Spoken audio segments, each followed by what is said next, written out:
Without objection, so ordered. Senator Giessel. Thank you, Mr. President.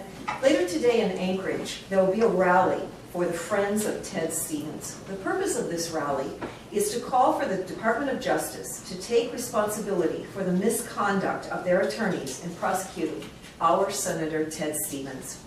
The outcome of that federal case, the loss of our great Senator Ted Stevens, has impacted Alaska in profound ways. I think we're only now realizing some of those impacts.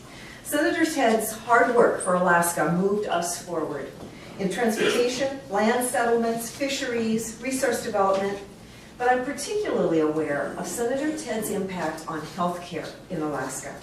You see, I had the amazing opportunity, Mr. President, of being in his first group of Senate interns to serve in his office in Washington, D.C. We were just 5 kids from all over Alaska and had that amazing opportunity.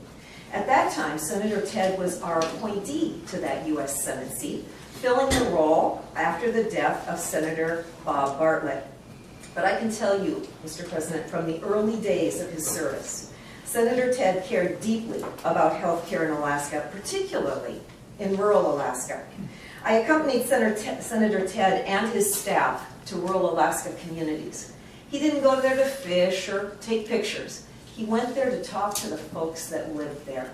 He wanted to examine their water and wastewater treatment facilities, their clinics, and find out who was providing their health care.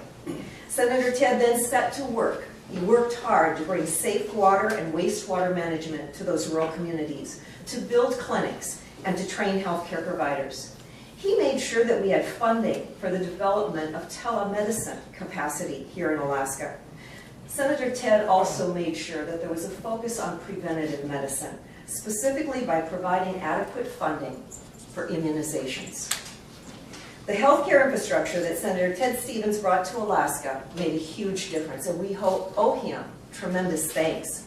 The egregious misconduct of the attorneys in the federal case against him were devastating to Senator Ted Stevens, who gave his life for Alaska. We know now that injustice was done, and Senator Ted has been vindicated, but it was his last wish that we do everything possible to make sure this doesn't happen to anyone else.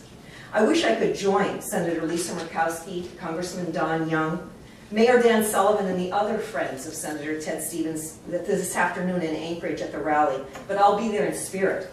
Fortunately, I have a second opportunity. Next Wednesday, April 11th, here in Juneau, from 4:30 to 5 on the Capitol steps, there will be a similar rally in support of Senator Ted Stevens. Thank you, Mr. President.